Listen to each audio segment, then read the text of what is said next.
한큐의 경제 뉴스 큐레이션, 저는 코너지기 배아량 리포터입니다. 어렵고 복잡한 경제 한큐에 정리해 주실 김큐, 안녕하세요. 네, 어서 오십시오.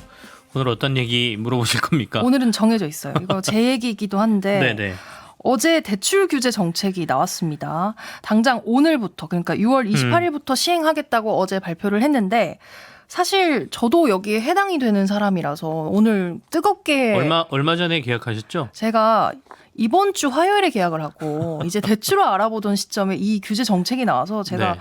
거의 한 1kg 체감 빠진 것 같거든요. 어제 너무 고생을 해가지고 요거 설명부터 일단 들을게요. 꽤 강한 조치가 나왔습니다. 네. 서울 집값 상승이 심상치 않다 보니까 대출 규제책이 나온 거죠. 큰 그림에서는 부동산 대책이라고 할 수 있겠습니다만 이번 대책은 금융당국, 그러니까 금융위가 내놓은 것이고요. 가계부채 관리 방안 이렇게 나왔습니다. 네. 그래서 이제 대출 규제와 관련된 내용만 있고 공급이라든지 각종 부동산 세금에 대한 부분은 전혀 없습니다. 네. 대출 규제와 관련된 핵심을 정리해 보면 일단 당장 오늘부터 시행인데요. 서울과 수도권의 주택담보대출 최대 한도가 6억으로 제한이 됐고요. 이 얘기는 6억 이상은 대출 안 해준다라는 얘기지 않습니까? 그렇죠. 또 서울과 수도권에서 주택담보대출을 받아서 집을 사면 6개월 이내에 이사해서 들어가야 된다. 그러니까 이걸 보통 이제 실거주 의무라고 저희가 보통 얘기하는데요. 6개월 이내에 실거주 의무가 부여됩니다. 이 두 가지가 가장 핵심이고요. 조건에 따른 추가 조치들이 있는데 은행권 주담대 만기가 일괄 30년으로 축소됐습니다. 이게 보통 이제 40년까지 해주게 되면 다달이 내는 원리금 이게 좀 줄어들잖아요. 10년 더 나눠서 내니까. 그러면 DSR로 총부채 상환 비율로 계산해 보면 대출을 받을 수 있는 한도가 좀 커지거든요. 그렇죠. 그래서 이제 50년까지 늘려서 받고 그래 40년, 50년 이렇게 받기도 했는데 30년으로 다 축소가 되고요. 그리고 2주택 이상 보유자가 추가로 주택 구매에 나서면 주택담보대출 받는 게 불가하고 1주택자라도 추가로 주택 구입을 위해 주택담보대출을 받으려면 6개월 내에 기존 주택을 처분한다라는 약정을 해야만 가능하다라는 거거든요. 그 전까지는 2년 내에 처분 약정이면 대출이 나왔습니다. 이 얘기는 이제 실수요자들 중심으로 해서 주택담보대출을 내주겠다라는 의지를 보여준 거고요. 실제로 이제 조건부 전세대출이라고 해서 일부 은행들에서 이른바 갭 투자하는 사람들이 전세를 끼고 집을 살 때 전세 세입자의 보증금을 들어오기 전까지 은행에서 빌리거나 네. 또는 이전 세입자가 바뀌는 과정에서 보증금을 일부 내주고 다시 받는 과정에 자금을 은행에서 빌리는 걸 이제 조건부 전세 대출이라고 했는데 이것도 수도권과 규제 지역에서 이제 안 된다라고 금지를 시켰으니까 갭 투자를 막겠다는 의지를 강하게 금융당국이 보여준 것이죠. 세부적으로 들어가면 여러 조치들이 있긴 합니다만은 일단 주요 사항은 이런 것들이다 이렇게 정리를 해드리죠. 그렇죠. 아까 전에 말씀 주셨는데 주담대 만기가 30년으로 축소된다. 네.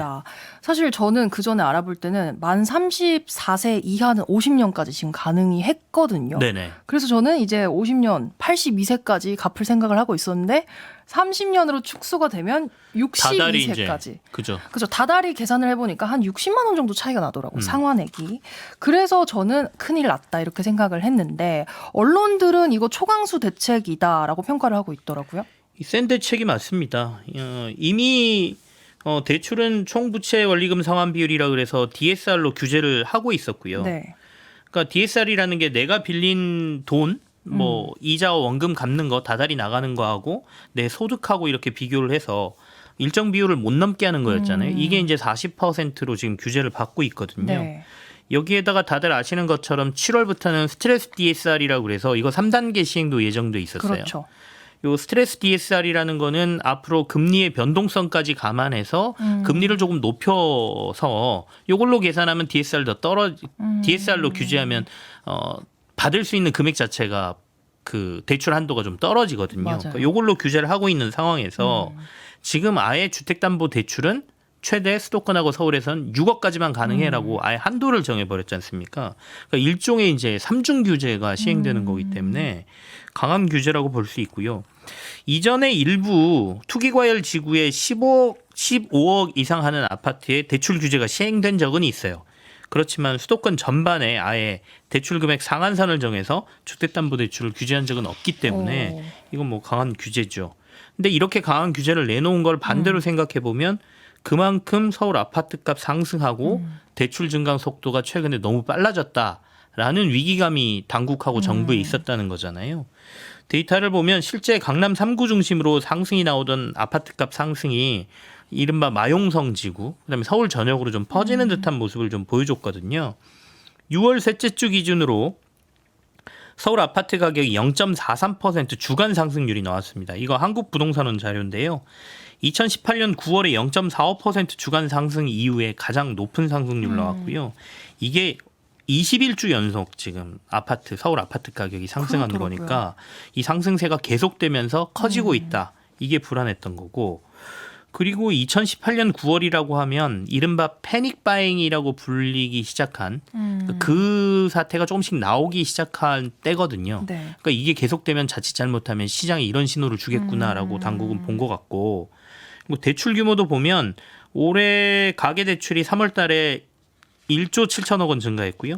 4월 달에 4조 5천억 원, 5월 달에 4조 9천억이 늘었거든요. 근데 6월 달에 19일 기준으로 해서 벌써 4조 원을 가계 대출이 넘겼고, 아까 7월 달에 스트레스 DSR 시행된다고 했잖아요. 네. 그러니까 이제 막차 수요까지 몰리고 있어서 보통 월말에 대출 수요가 훨씬 많거든요. 그러면 6월에는 지금 한 가계 대출 6조 원까지 느는 거 아니야? 이런 얘기가 이제 언론을 통해서 계속 나오고 있었거든요. 그렇다 보니까 야, 이거 약간 위기감을 당국이 느꼈던 것으로 보입니다. 저도 이야기를 들어서 이게 7월부터 시행되지 않을까라고 네네. 짐작을 했었는데 6월 28일 오늘부터 시행이 됐고요. 이게 3중으로 어쨌든 규제를 하면 효과가 있어야 될 텐데 어떻게 보세요? 이 효과라는 게 집값 상승을 좀 멈출 수 있느냐. 그렇죠. 근데 사실은 온도차가 지방하고 서울이 너무 커서 서울하고 수도권, 특히 서울의 이 막 올라가는 집값 상승을 멈출 수 있을 것이냐인데, 앞서도 굉장히 센 규제가 나왔다고 말씀드렸지 않습니까? 네. 그렇다 보니까 강도가 워낙 세서 집값은 좀 주춤할 것 같다라고 보여집니다. 사실 서울 집값은 상승 신호가 보이면 있는 사람들이 먼저 움직이죠. 이를 따라서 이제 이른바 집값이 조금씩 더 오른다는 신호가 나오면 포모 현상이 나옵니다. 이러다가 나 서울에 뭐 강남 지구에 또는 서울에 집 나 못 사는 거 아니야? 그럼 사람들이 막 영끌 해가지고 이제 집을 사면서 본격적으로 집값이 더 오르는 이런 모습들이 보여지거든요. 그러니까 이번 대책은 금융당국이 앞쪽에 선단 수요를 미리 차단해 버리겠다라는 걸로 보여집니다. 그러니까 소득일이 아무리 많아도, 그러니까 지금 보면 서울 아파트의 지난달 평균 매매가가 13억 4,500만 원으로 네. 나오거든요. 이번 규제를 적용해 보면 소득이 아무리 많아도 6억까지만 대출이 된다는 얘기니까 서울의 평균 아파트 가격으로 한 13억 원짜리 아파트 살려면 이제는 은행에서 6억 대출 받고 나머지 7억은 현금 넣어야 된다. 내가 어디서든 구해서 내 돈으로 넣든 해야 된다는 네네네. 얘기가 되지 않습니까? 근데 서울 강남은 보통 뭐 아파트들 20억 넘는 데들도 많거든요. 그렇죠. 그럼 내가 좀 소득이 많아서 연소득이 한 2억 원인 사람이 20억짜리 아파트 산다고 했을 때 기존 은행에서는 지금까지는 최대 14억까지 정도 대출이 나왔어요. 그럼 14억 은행에서 빌리고 그 이자하고 원금 조금씩 갚아가면서 내 6억만 있으면 집 사는 거잖아요. 그러면 이제 집값 오르면 팔고 나가면 이익이 남으니까 뭐 원금 이거 다 갚는 거 아니니까. 네. 일반적으로 소득 높은데 대출도 크게 일으킬 수 있는 사람들이 집값 20억이어도 그냥 쉽게 사는 거죠. 네네. 그러면 집값은 더 오르고 돈을 더 버는 거니까 이 사람들에게는 이게 공식처럼 남아 있었거든요. 근데 이제 6억까지만 대출이 되니까 14억 구해야 되지 않습니까? 자기 돈으로 해야 되는데 이게 쉽지 않으니까 수요가 좀 줄 것이다 이렇게 보는 것이고요. 소득을 좀 줄여서 1억을 버는 사람이다라고 생각해 보면 이 사람이 이제 10억짜리 아파트를 산다라고 해보면 기존엔 6억 9,800만 원까지 대출이 네. 나왔거든요. 근데 이제 6억까지만 되지 않습니까? 그러니까 이 사람도 결국에 한 1억 정도는 자기 돈을 더 넣어야 된다는 얘기가 되니까 여기에 이제 6개월 실거주 의무, 6개월 내에 이사도 무조건 해야 되고 네. 그러니까 아무래도 실수요자가 아닌 투자 수요, 갭 투자 이런 것들은 줄어들 가능성이 많죠. 그래서 사실은 최근에 이제 서울 집값을 올린 또 하나의 수요가 지방에 사시는 돈이 있으신 분들이 이른바 똘똘한 서울에 집 한 채를 사기 위해서 서울로 올라와서 산다는 거였거든요. 이 수요들도 좀 막힐 것 같아서 집값은 당분간 매매나 거래가 좀 뚝 떨어지면서 주춤할 가능성이 높다 이렇게 보여지네요. 언론들은요 이걸 두고 공급 대책은 없다. 네네. 일시적인 수요 차단 정책이다. 그래서 효과에 한계가 있을 것 같다라고 평가를 하던데 이건 어떻게 보세요? 부동산 시장이 굉장히 복합적이잖아요. 그러면 이제 반대로 공급 대책이 나온다고 해서 서울 중심의 아파트 값이 떨어질 것인가를 생각해 봐야 되는데 저는 지금까지 공급 대책 나왔다고 해서 서울 아파트 값이 떨어지는 걸 본 적이 별로 없습니다. 네. 물론 잠깐 주춤할 수는 있는데 그러니까 지금 할 수 있는 공급 대책이라고 해봐야 서울 주변에 신도시 만드는 거잖아요. 대규모 뭐 만든다라고 얘기하는데 사람들은 신도시를 가고 싶은 게 아니라 서울로 진입하고 싶은 수요 때문에 서울 집값이 오르는 거거든요. 그래서 내가 원하는 지역도 아니고 수요 공급에 지금 불일치가 있기 때문에 네. 공급 대책이 부동산 가격 상승을 막아줄 수 있는 맞는 키는 아니다 이렇게 보여지거든요. 그래서 뭐 공급 대책은 안 내놔서 한계가 있다라고 얘기하는 것도 제가 봐서는 언론이 뭐 그냥 지적하고 싶어서 하고 있다 이렇게 보여지는데 결국에는 종합 대책이 지금 좀 나와야 될 것 같은 거죠. 앞서 제가 이제 그 대출만 막고 있는 대출 규제책만 나왔다라고 말씀드렸는데 공급 대책도 같이 나와야 되고 그다음에 부동산과 관련된 세제와 관련된 대책까지 종합적인 대책이 좀 나와야 되는데 정부가 출범한 지 지금 얼마 안 됐고 시장은 갑자기 떠올랐고 하기 때문에 이 대책을 내놓기에는 시간적인 게 좀 부족했다라고 보여지고요. 그리고 어제 대통령실에서도 그런 얘기를 했거든요. 네. 이거는 이재명 정부의 부동산 대책이 아니다라는 얘기가 나와서 그게 논란이 좀 있었는데 그 의미를 해석해 보면 일단은 수요를 차단하는 대출 규제책은 금융당국에서 내놨는데 시장 상황을 보면서 우리가 생각하고 있는 부동산과 관련된 종합적인 대책을 내놓을 거야라고 보입니다. 그럼 그 안에는 공급 대책도 들어가야죠. 일부는 공급 대책이 필요하거든요. 특히 서울 시내 재개발과 관련된 이런 부분들, 그러니까 기존 주택을 지을 수 있는 데가 없기 때문에 뭔가 새롭게 지을 수 있는 그런 것들도 필요하기 때문에 그런 거 플러스 세제와 관련된, 그러니까 세금과 관련된 부분도 풀어야 될 것들이 좀 많습니다. 네. 그러니까 그런 것들과 함께 종합 대책이 좀 나올 걸로 보인다라고 보여지고요.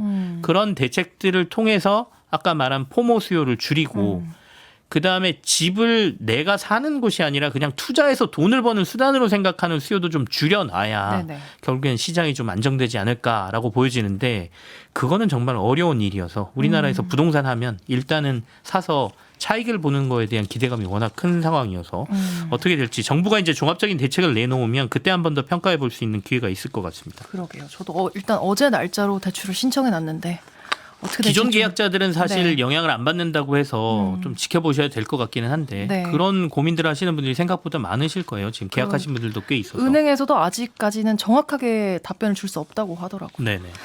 이것도 여쭤보겠습니다. 얼마 전에 정부가 가족 단위 소득세 개편을 추진한다 이런 얘기를 했거든요. 네네. 이거 무슨 의미예요? 가족 단위 소득세 개편. 이게 이재명 대통령이 대선 때 내건 공약 중에 하나입니다. 그러니까 저출산 대책 하나로 자녀가 많으면 세제 측면에서도 유리하게 해주겠다라고 얘기를 했거든요. 네. 근데 이게 바로 시행하기는 힘들 것 같고요.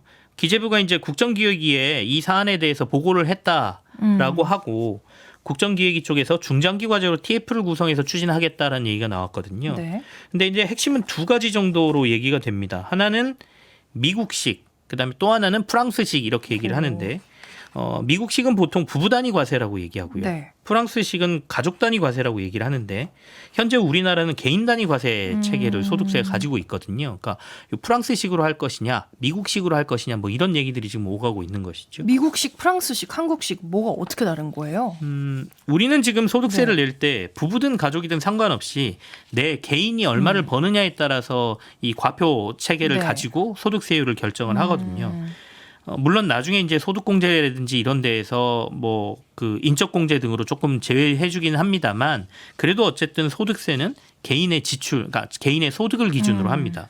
근데 미국의 부부 단위 과세는 개별로 할지 부부 합산으로 할지를 선택할 수 있게 돼 있는데 네. 부부 단위로 하면 부부 소득을 합산해서 이걸 2로 나누고요. 평균 소득을 가지고 과세 과표 구간을 정한 다음에 네.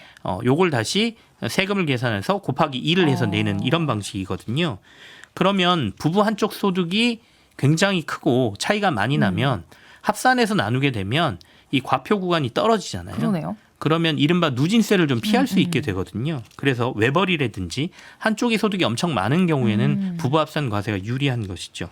그러면은 프랑스식 가족 단위는 어떻게 계산해요? 이거는 이제 가족 구성원까지 다 더하는 거예요. 근데 이제 프랑스는 첫째하고 둘째는 0.5로 가족 숫자를 계산하고 셋째부터는 다시 2를 주거든요. 그러니까 자녀가 둘이어서 4명인 가족은 가족 개수가 3이 됩니다. 그럼 가족의 소득을 더해서 3으로 나눠요. 그럼 아까하고 똑같죠. 네. 이제 소득 구간이 떨어지잖아요. 그렇죠. 그리고 이제 5명, 3명 이상이 되면 가족 개수가 더 올라가잖아요. 4, 5 이렇게 되지 않습니까? 그렇게 해서 나누면 원리는 똑같습니다.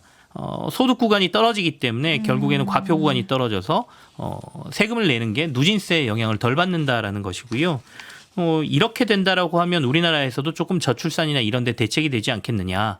세금을 덜 내게 되면 도움이 되지 않겠느냐라는 건데 고민해야 될 것들이 많습니다. 세수가 좀 많이 줄 가능성이 있고요. 네. 그다음에 이제 반면에 혼자 사는 분들 이분들은 그러면 우리만 상대적으로 박탈감을 느낀다 이런 얘기가 있어서 중장기적으로 어떻게 해야 될지를 아마 국정기획위에서 고민할 것 같습니다. 세제 개편 이야기까지 잘 들었습니다. 저는 다음 주에 다시 돌아올게요. 네, 지금까지 배아량 리포터였습니다. 고맙습니다. 네, 고맙습니다.